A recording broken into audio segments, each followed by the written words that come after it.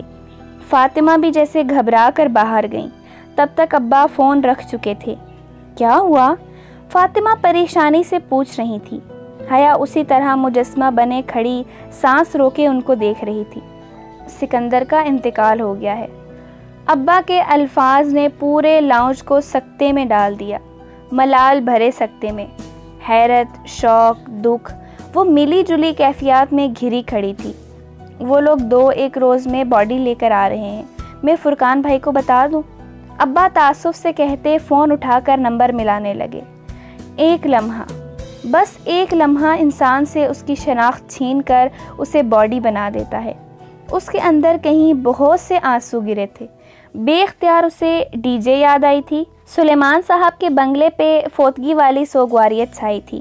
Lawn میں کنات لگا کر مردوں کے بیٹھنے کا انتظام کیا گیا تھا، جبکہ خواتین اندر لاؤنج میں تھی جہاں فرنیچر ہٹا کر چادریاں بچھا دی گئی تھیں۔ درمیان میں کھجور کی گٹھلیوں کا ڈھیر تھا۔ رشتہ دار خواتین سادہ حلیوں میں تھیں، مگر عابدہ چچی، سہرش اور ثنا بالکل سفید نئے لباس پہن کر آئی تھیں۔ پتہ نہیں یہ رواج کہاں سے چل نکلے تھے۔ اس نے البتہ چاکلیٹی رنگ کی لمبی قمیض چوڑی دار کے ساتھ پہن رکھی تھی۔ ہم رنگ دوپٹہ ٹھیک سے سر پہ لیے، گٹھلیاں پڑتے وہ لاشعوری طور پہ ایسی جگہ بیٹھی تھی جہاں سے کھڑکی کے باہر لان صاف نظر آتا، مگر باہر والوں کو اندر نہیں نظر آتا تھا کہ دوپہر کا وقت تھا اور کھڑکیوں کے شیشے باہر سے ریفلیکٹ کرتے تھے۔ لان میں خاندان کے مرد جمع تھے، ابا، تایا اور کچھ کزنز البتہ نہیں تھے۔ وہ لوگ پھپھو اور میت کو لینے ایئرپورٹ گئے تھے۔ آج 3 روز بعد سکندر انکل کی باڈی کلیئرنس حاصل کر کے اپنے ملک لائی جا رہی تھی، اور وہ صرف یہ سوچ رہی تھی کہ وہ جہان کا سامنا کیسے کرے گی۔ خیر، خفت اسے ہونی چاہیے، نہ کہ حیا کو۔ وہی قصوروار تھا، وہی پاشا کا ساتھی تھا، اور اتنی تو وہ مضبوط تھی ہی کہ اپنے تاثرات چہرے پہ نہیں آنے دے گی۔ جو بھی ہوگا دیکھا جائے گا۔ اس کے باوجود جب باہر شور سا مچا اور وہ لوگ پہنچ گئے تو اس کا دل اتنی زور سے دھڑکنے لگا کہ وہ خود حیرت زدہ رہ گئی۔ اتنے برس بعد پھپھو آئی تھیں، وہ بھی تابوت کے ساتھ۔ لاؤنج کے دروازے پہ خواتین ان سے ملتے ہوئے رو رہی تھیں، اونچا بین، بلند سسکیاں۔ وہ دور دراز کی رشتہ دار عورتیں جو ہر شادی میں سب کی طرف سے گاتی اور ہر فوتگی میں سب کی طرف سے روتی تھیں، سب سے آگے تھیں۔ پھپھو بہت نڈھال لگ رہی تھی، بھیگی آنکھوں کے ساتھ فاطمہ سے مل رہی تھی۔ وہ سب ہی کھڑے ہو چکے تھے۔ لڑکے تابوت اندر لا رہے تھے۔ حیا ذرا ایک طرف ہو گئی اور دوپٹے کا پلو ذرا ترچھا کر کے چہرے پہ ڈال کے ہاتھ سے پکڑ لیا۔ دوپٹہ پیشانی سے کافی آگے تھا اور یوں ترچھا کر کے ڈالنے سے گال، ہونٹ، ناک سب چھپ گیا تھا۔ یہ اس کا غیر محسوس سا نقاب تھا۔ اگر وہ نقاب کرتی ہی تھی تو منافقت کیسی کہ باہر کے مردوں سے کرے اور کزنز سے نہ کرے۔ ایک فیصلہ کیا ہے تو اسے صحیح سے نبھائے بھی۔ مرد باہر چلے گئے تو وہ آگے بڑھ کر پھپھو کے گلے لگی۔ حیا، تم کہاں چلی گئی تھی؟ جہان بہت اپسیٹ تھا۔ بے آواز آنسو بہاتی پھپھو اس سے الگ ہو کر آہستہ سے بولی تھی۔ وہ سخت شرمندہ ہوئی۔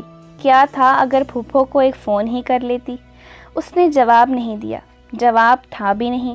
پھر جب وہ اپنی جگہ پر آ کر بیٹھی تو نگاہ کھڑکی پہ پھسل گئی۔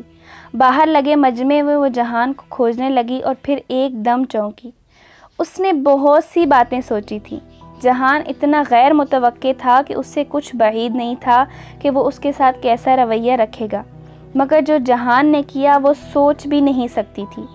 جہان سکندر پاکستان آیا ہی نہیں تھا۔ جہان نہیں آیا چاچی؟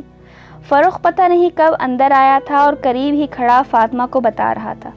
پھپھو بتا رہی تھیں کہ وہ کاموں میں پھنسا ہوا ہے۔ فروخ بتا کر آگے بڑھ گیا۔ فاطمہ تو فاطمہ، وہ خود بھی ششدر رہ گئی۔ ایسی بھی کیا مجبوری کہ بندہ باپ کے جنازے پہ بھی نہ آئے۔ وہ اتنی حیران تھی کہ گٹھلیاں بھی نہیں پڑھ پا رہی تھی۔ وہ ایسا کیسے کر سکتا تھا؟ صرف حیا کا ساتھ دینے وہ ڈی جے کے وقت آ سکتا تھا تو اپنے باپ کے ساتھ کیوں نہیں؟ جب تک انسان دوسرے کی جگہ پہ کھڑا ہو کر نہیں دیکھتا اسے پوری بات سمجھ نہیں آتی۔ کہیں دور سے جہان کی آواز ابھری تھی، شاید وہ وضاحت اس نے اسی لمحے کے لیے دی تھی، مگر وہ کیوں نہیں آیا؟ کیوں؟ سب بہت متاسف اور غم زدہ سے تھے۔ گھر میں خاموشی نے سوگواری طاری کی ہوئی تھی۔ اگلے روز کل تھے۔ گھر میں کچھ کرنے کے بجائے تایا ابا نے وہی کیا تھا جس کا رواج آج کل اسلام آباد میں چل نکلا تھا۔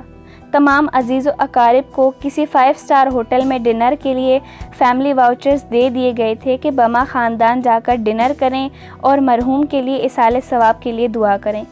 اسلام آباد بھی کبھی اسے لگتا کہ استنبول بنتا جا رہا ہے۔ اس سے یہ ہوا کہ لوگوں کے سوال اور گڑے مردے اکھاڑے جانے سے تایا اور ابا محفوظ رہے، مگر حیا نے سوچا ضرور کہ تایا فرقان کے اسلام کو اب کیا ہوا؟ فاطمہ فون سننے اٹھی تو وہ کافی کا کپ لیے پھپھو کے پاس آ گئی۔ وہ اکیلی بیٹھی تھی، خاموش، تھکی ہوئی۔ ایک سفر تھا جو تمام ہوا، ایک مشقت تھی جو ختم ہوئی۔ تھینک یو بیٹا۔ اس نے کپ بڑھایا تو وہ چونکی، پھر بھیگی آنکھوں سے مسکرائیں اور کپ تھام لیا۔ تمہارے ساتھ بیٹھ ہی نہیں سکی۔ شرمندہ مت کریں پھپھو، میری ہی غلطی ہے۔ میں نے سوچا جہان کو میرا میسج مل گیا ہوگا اور وہ آپ کو بتا دے گا۔ ایک مبہم سی وضاحت دے کر وہ اپنا کپ لیے ان کے ساتھ آ بیٹھی۔ نہیں، وہ کہہ رہا تھا تم بغیر بتائے چلی گئی ہو۔ وہ بہت پریشان تھا، شاید کوئی غلط فہمی ہو گئی ہے۔ وہ آیا کیوں نہیں؟ سرسری سے انداز میں اس نے پوچھ ہی لیا۔ وہ چند لمحے اداسی سے اسے دیکھتی رہیں، جیسے فیصلہ نہ کر پا رہی ہوں کہ وہ کتنا جانتی ہے۔ وہ ترکی سے باہر گیا ہوا تھا، فلائٹ کا مسئلہ تھا کچھ، ابھی 1-2 روز میں آ جائے گا۔ پھر آپ کو تو بہت مشکل ہوئی ہوگی اکیلے سب کچھ مینیج کرنا۔ حیا، میں نے ساری زندگی سب کچھ تنہا ہی مینیج کیا ہے۔ میرے ساتھ تب بھی کوئی نہیں تھا جب میں اور میرا بیٹا جلا وطنی کاٹ نہیں رہے تھے۔ وہ آہستہ آہستہ کہہ رہی تھی، اور اب تو میں اتنی مضبوط ہو چکی ہوں کہ اپنے مسئلے حل کرنے کے لیے مجھے اپنے خاندان کے مردوں کے سہارے کی ضرورت نہیں رہی۔ وہ بس ان کو دیکھے گئی۔ ان کے چہرے کے لکیروں میں برسوں کی مشقت کی داستان تھی، جسے پڑھنے کی آنکھ حیا کے پاس نہیں تھی۔ تمہیں بھی اتنا ہی مضبوط بننا چاہیے۔ ان کی آخری بات پہ وہ بے اختیار چونکی تھی۔ یہ ماں بیٹا بعض اوقات کتنی مبہم باتیں کر جاتے تھے۔ وہ گہری نیند میں تھی جب کوئی آواز سیٹی کی طرح اس کی سماعت میں گونجی۔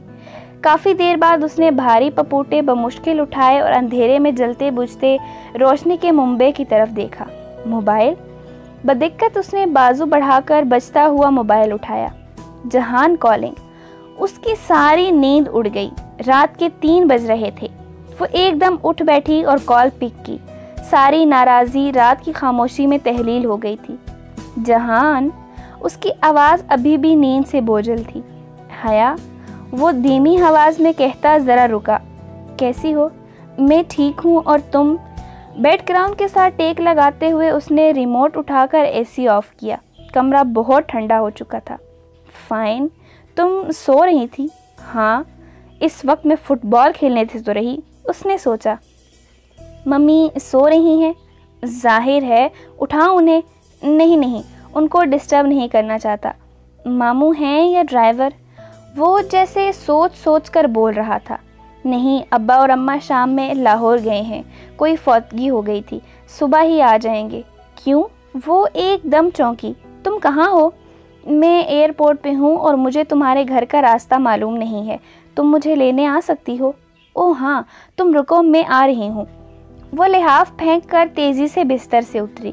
منہ دھو کر عبایا پہن کر وہ چابی لیے خاموشی سے باہر نکل آئی۔ ڈرائیور ابا کے ساتھ گیا تھا۔ ویسے بھی وہ پارٹ ٹائم تھا، ایسے میں وہ خود جائے، اس کے علاوہ کوئی دوسرا حل نہیں تھا۔ اسلام آباد کی خوبصورت صاف ستھری سڑکیں خالی پڑی تھیں۔ ابھی رات باقی تھی۔ اسٹریٹ پولز کی زرد روشنی سڑک کو جگمگا رہی تھی۔ ایئرپورٹ پہ پہنچ کر اس نے جہان کو کال کر کے آنے کا پیغام دیا۔ اس کا ترکی کا نمبر رومنگ پہ تھا۔ السلام علیکم۔ چند ہی منٹ بعد وہ دروازہ کھول کر فرنٹ سیٹ پہ بیٹھا۔ ایک چمڑے کا بھورا دستی بیگ اپنے قدموں میں رکھا اور سیٹ بیلٹ پہننے لگا۔ وعلیکم السلام۔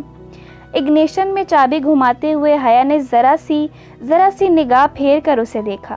وہ سیاہ پینٹ پہ آدھے آستین والی گرے ٹی شرٹ پہنے ہوئے تھا، وہی ماتھے پہ گرتے ذرا بکھرے بال۔ ایئرپورٹ کی بتیاں اندھیرے میں اس کے چہرے کو نیم روشن کیے ہوئے تھیں۔ وہ اسے پہلے سے ذرا کمزور لگا۔ اسے ترکی سے آئے 1.5 ہفتہ بھی نہیں ہوا تھا، مگر پھر بھی فرق واضح تھا۔ کار سڑک پہ رواں دواں تھی، دونوں خاموش تھے۔ آخری ملاقات کا بوجھل پل اور تناؤ ابھی درمیان میں حائل تھا۔ ممی اٹھی تو نہیں؟ نہیں۔ وہ ذرا دیر کو رکی۔ تم آئے کیوں نہیں؟ سب پوچھ رہے تھے۔ مصروف تھا۔ وہ گردن ذرا ترچھی کیے باہر ویران اندھیری سڑک کو دیکھ رہا تھا۔ وہ خاموش ہو گئی، کہنے کو جیسے کچھ نہیں تھا۔ کیا تم مجھے پہلے قبرستان لے جا سکتی ہو؟ حیا نے سر ہلا دیا۔ قبرستان گھر سے زیادہ دور نہ تھا، جلدی ہی وہ پہنچ گئے۔ باہر نیلا سا اندھیرا چھایا تھا۔ سوالیہ نشان کی صورت بنے 7 بہن بھائی ستارے آسمان پہ چمک رہے تھے۔ پھوپھا کی قبر آپ کے دادا کی قبر کی ساتھ ہی ہے، حیا نے اسے بتایا۔ احاطے میں جہان کے والد اور دادا کی قبریں داخلی دروازے کے ایک طرف تھیں۔ ایک درخت اس کے دادا کی قبر پہ سایہ کر رہا تھا۔ وہ سینے پہ بازو لپیٹے قبرستان کے داخلی دروازے پر ہی کھڑی ہو گئی۔ یہاں سے وہ جہان کو بآسانی دیکھ سکتی تھی۔ جہان آہستہ آہستہ قدم اٹھاتا دونوں قبروں کے پاس آیا، پھر دھیرے سے وہ سکندر شاہ کی قبر کے سامنے پنجوں کے بل بیٹھتا گیا۔ دونوں ہاتھ دعا کے لیے اٹھائے، اب وہ دعا مانگ رہا تھا۔ حیا اس کے عقب میں تھی، سو اس کا چہرہ نہیں دیکھ سکتی تھی۔ دعا کے بعد وہ کافی دیر سر جھکائے ایک پنجے کے بل قبر کے سامنے بیٹھا رہا۔ انگلی سے وہ مٹی پر لکیریں کھینچ رہا تھا۔ پھر جب وہ اٹھا تو حیا جانے کے لیے پلٹ گئی۔ گھر آ کر وہ اندر داخل ہوا تو آہستہ سے حیا نے لاؤنج کا دروازہ بند کیا اور 2 انگلیوں سے نقاب نیچے کھینچتے ہوئے اتارا۔ تم آرام کر لو، میں اوپر کمرہ دکھاتی ہوں، وہ اجنبی سے انداز میں کہتی سیڑھیاں چڑھنے لگی۔ جہان خاموشی سے اس کے پیچھے اوپر آیا، دستی بیگ ہاتھ سے پکڑ کر کندھے پہ ڈال رکھا تھا۔ حیا دروازہ کھول کر ایک طرف کھڑی ہو گئی۔ صاف ستھرا سا گیسٹ روم۔ کچھ کھاؤ گے؟ اس نے چوکھٹ پہ کھڑے کسی رسمی میزبان کے لہجے میں پوچھا۔ جہان نے بیڈ پہ رکھا بیگ اور ساتھ بیٹھا۔ بس ایک کپ چائے، میرے سر میں درد ہے۔ وہ جھک کر جوگر کے تسمے کھول رہا تھا۔ وہ الٹے قدموں واپس پلٹی۔ چند منٹ بعد جلدی جلدی چائے بنا کر لائی۔ وہ بیڈ پہ نیم دراز آنکھوں پہ بازو رکھے ہوئے تھا۔ چائے؟ اس نے کپ سائڈ ٹیبل پہ رکھا، وہ ہلا تک نہیں۔ جہان، مگر وہ سو چکا تھا۔ حیا کی نگاہیں اس کے پاؤں پہ پھسلیں۔ جوگرز کے تسمے کھول چکا تھا مگر اتارے نہیں۔ پتہ نہیں کیوں اسے ترس سا آیا۔ شاید وہ تھکا ہوا تھا، شاید بیمار تھا۔ اس نے اے سی آن کیا اور دروازہ بند کر کے باہر آ گئی۔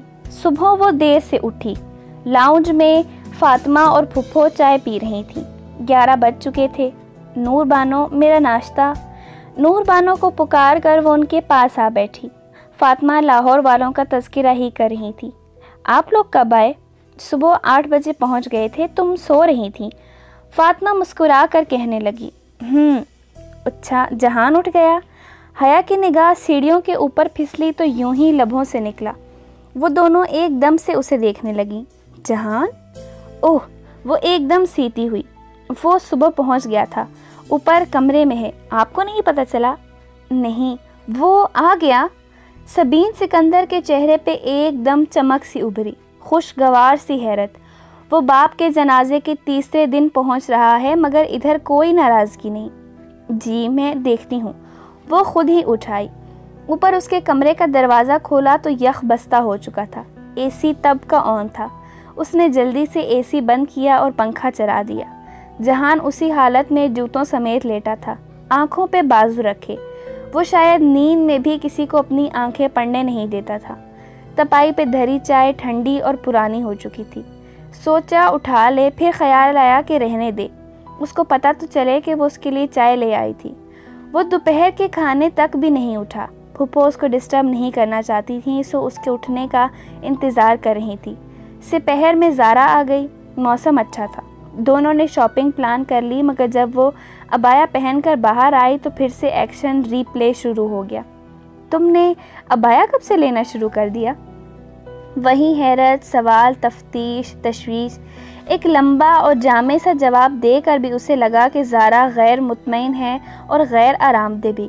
شاپنگ کرتے، جوتے دیکھتے، کپڑے نکلواتے اور پھر آخر میں راحت بیکرز کے سامنے پارکنگ لاٹ میں بیٹھے اسکوپ کا سلش پیتے ہوئے زارا بار بار ایک غیر آرام نگاہ اس پہ ڈالتی جو پورے اعتماد سے عبایا اور نقاب میں بیٹھی سلش پی رہی تھی۔ یار چہرے سے تو اتار دو۔ زارا، میرا نہ دم گھٹ رہا ہے نہ ہی میں مرنے لگی ہوں، میں بالکل کمفرٹیبل ہوں، اگر تم نہیں ہو تو بتاؤ۔ وہ ایک دم بہت سنجیدگی سے کہنے لگی۔ وہ حیا سلیمان تھی، وہ عائشہ گل کی طرح ہر بات نرمی سے سہ جانے والی نہیں تھی۔ جب وہ اپنے زمانہ جاہلیت کے لباس پہ کسی کو بولنے کا موقع نہیں دیتی تھی تو اب نقاب پہ کسی کو کیوں بولنے دے؟ صرف حجابی لڑکی صبر کیوں کرے؟ اس کی رائے میں بہت زیادہ چپ رہنے کو بھی کمزوری سمجھا جاتا تھا۔ نہیں، میں تو تمہارے لیے کہہ رہی تھی۔ زارا ذرا سا بوکھلا گئی تھی۔ وہ سر جھٹک کر سلش پینے لگی۔ باہر پارکنگ لاٹ میں چند ماہ پہلے کے مناظر اب بھی رقم تھے۔ ڈولی اسے سب سے پہلے اسی جگہ پہ ملا تھا۔ میجر احمد یعنی پنکی سے مل کر جو اسے الجھن ہوتی تھی کہ وہ پنکی کیسے بنا، اب وہ ختم ہو گئی تھی۔ وہ تو اس کی جاب کا حصہ تھا۔ پتہ نہیں وہ بات پہلے کیوں نہیں سمجھ سکی تھی۔ وہ واپس آئی تو دل ذرا بوجھل تھا۔ زارا اور اس کا مدار اب مختلف ہو گیا تھا۔ پتہ نہیں ڈی جے ہوتی تو کیسا رد عمل دیتی۔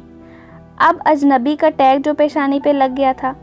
لاؤنج میں سب بڑے بیٹھے، تایا، تائی، ابا، اماں، پھپھو، اور سامنے ایک صوفے پہ سنجیدہ سا بیٹھا جہان۔ وہی صبح والے کپڑے مگر بال گیلے تھے، شاید ابھی فریش ہو کر نیچے آیا تھا۔ وہ سلام کر کے اپنے کمرے کی طرف بڑھ گئی۔ دروازے پہ پہنچ کر اسے لگا کہ وہ اسے دیکھ رہا ہے۔ اس نے بے اختیار پلٹ کر دیکھا۔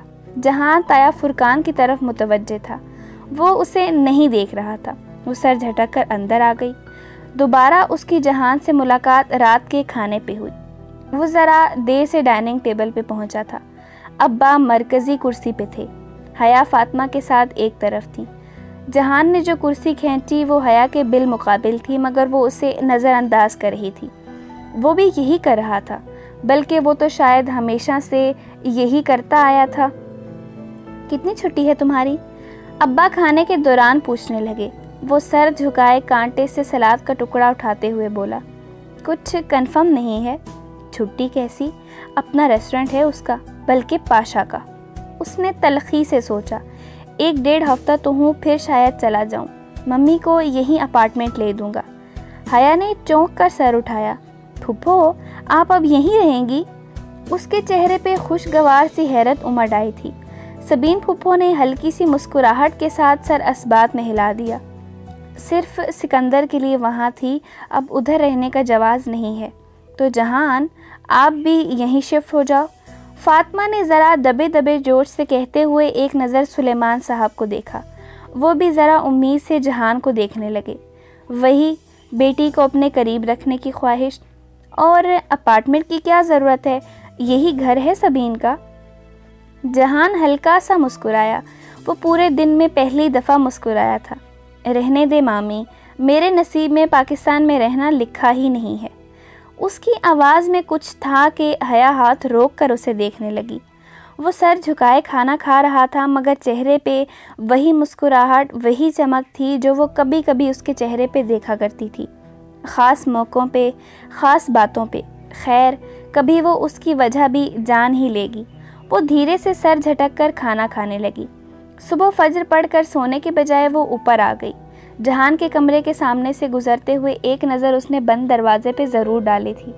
کچھ چیزیں کرنے سے انسان خود کو کبھی روک نہیں پاتا۔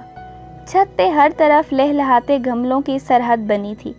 ابا کا شوق، منڈیر وہاں سے کافی اونچی تھی۔ منڈیر کے ساتھ ہی کین کا ایک جھولا رکھا تھا۔ اس خوبصورت صبح میں وہ جھولے پہ آ بیٹھی اور گردن موڑ کر منڈیر کے سوراخ سے باہر دیکھا۔ منڈیر اس کے سر سے اونچی تھی، مگر ڈیزائن طور پر بڑے بڑے سوراخ سے نیچے کالونی اور سڑک صاف نظر آتی تھی۔ وہ یوں ہی ترچھی ہو کر بیٹھی کالونی پہ اترتی صبح دیکھے گئی۔ ہر سو خاموشی اور تازگی تھی۔ کبھی کبھی پرندوں کے بولنے کی آواز آ جاتی یا پھر کسی کے بھاگنے کی۔ وہ ذرا چونکی۔ دور سڑک پہ کوئی بھاگتا آ رہا تھا، ٹریک سوٹ میں ملبوس، جاگنگ کرتا شخص۔ اسے ایک لمحہ لگا تھا پہچاننے میں۔ جہان؟ وہ حیران ہوئی تھی۔ وہ کب اٹھا کب گھر سے نکلا معلوم نہیں۔ وہ اسے دیکھتی رہی۔ جہان اب گھر کے سامنے سے گزر کر مخالف سمت دوڑتا جا رہا تھا۔ وہ گردن پوری موڑ کر اس کو دیکھے گئی۔